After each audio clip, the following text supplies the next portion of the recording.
Supreme Court handed down a ruling or an order basically telling lower courts in 3 circuits to review cases related to transgender issues. Now, this comes as a result of the landmark decision last month on the issue of transgender. There was a case out of Tennessee, SB 1, which the state of Tennessee wanted to protect minors from these experimental transgender procedures. Well, the court upheld that.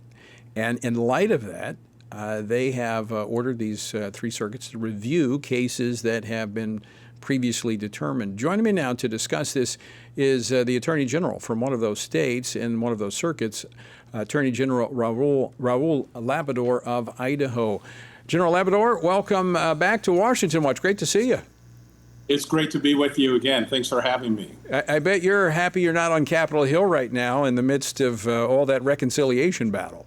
It's crazy. I keep talking to my friends who I served with when I was in Congress there for 8 years, and they're in the middle of a mess, and I'm glad I don't have to deal with it right now. But we're dealing with some great issues here in Idaho. Well, you are, and I want to commend you. You've taken some really strong pro-life positions and now protecting the issue, dealing on the issue of transgender. So let's talk about the Supreme Court's order that came down Monday. How is that affecting you in Idaho?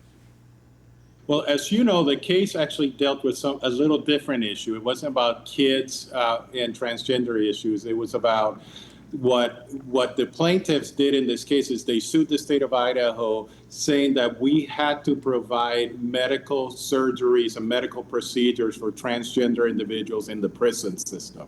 We disagreed with that, and we said that we don't have to provide those procedures. And the lower court, the federal district court, and the Ninth Circuit ruled against us. And we appealed that case to the U.S. Supreme Court, saying that the law was not clear. Now, this was a technical decision because we had only litigated one of the issues of the many issues that are being raised, where the court had determined that our health expert here in the state of Idaho was personally liable for violating the rights of these individuals. And the Supreme Court decided to vacate the Ninth Circuit decision and the lower court decision, return the case back to the Ninth Circuit, and told them to review the case based on the Skermeti decision, based on the findings that they had in the Skermeti decision. So what overlap is there from the Skermeti decision? And that, by the way, folks, is the case out of Tennessee. So what would be the overlap there with Idaho?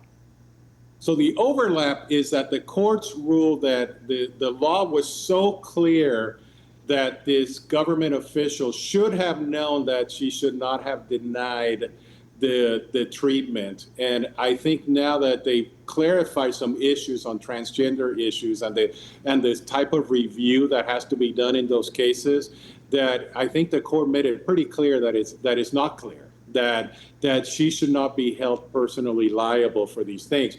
But I think it will also deal with the underlying issues that haven't been litigated and decided by the court yet, where they made it clear that these transgender issues receive a different type of scrutiny in the courts. So I think it clarifies the field for the court, and I think it's going to help us to win on these cases. Because in some of the other cases, you've got I think, case out of Oklahoma where it was an issue of, I think, either driver's license or birth certificate, government document, a name change, that is now having to be revisited in light of this case.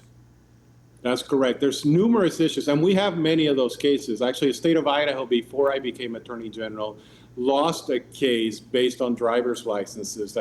Pretty soon we're going to be asking the court to reconsider based on the Skermeti decision and other decisions that happened in this past session of the court. I think the Supreme Court, the U.S. Supreme Court, has done a great job of clarifying these issues. I think the science is actually more clear. Many of us on the conservative side believe that the scientific evidence that was out there was actually weak and not supporting the claims that were being made by these plaintiffs. But the more it's coming out, the more we're realizing that we were right on these issues, not just legal issues, but scientific issues. and others. So I think the science has been developing as we thought it would, and the legal ramifications of these actions are developing as we thought they should. So we're going to see many of these cases being litigated, and we're excited that Idaho got this victory. I mean, this is one of the things I promised when I became Attorney General, that I would be a lot more aggressive in fighting all these liberal groups and activist groups that continue to sue the state of Idaho. They come to Idaho because we have a conservative legislature, but sometimes a more liberal judiciary, especially in the federal courts, and we're trying to ensure that we protect the rights and liberties and freedoms of the people of Idaho. Well, General, you're doing a great job of that. One final question for you, just got about a minute left. So as you're describing the Skrmetti case, the case out of Tennessee, that sounds like it's going to have broad implications for the whole transgender issue. It's going to have huge implications. I think they decided one really specific issue, which I think was the easiest issue to decide, whether a state could actually forbid this type of care, transgender care for minors. And I thought that was the easiest. To me, it was the most common sense decision by any state to say that you shouldn't force kids to participate in those treatments or even allow those treatments. But that's going to have a broader implications in sports, in prisons, in all these different areas. So I think we're going to see a series of cases. That's what the U.S. Supreme Court did, is they returned all these cases for further review. General Labrador, always great to see you.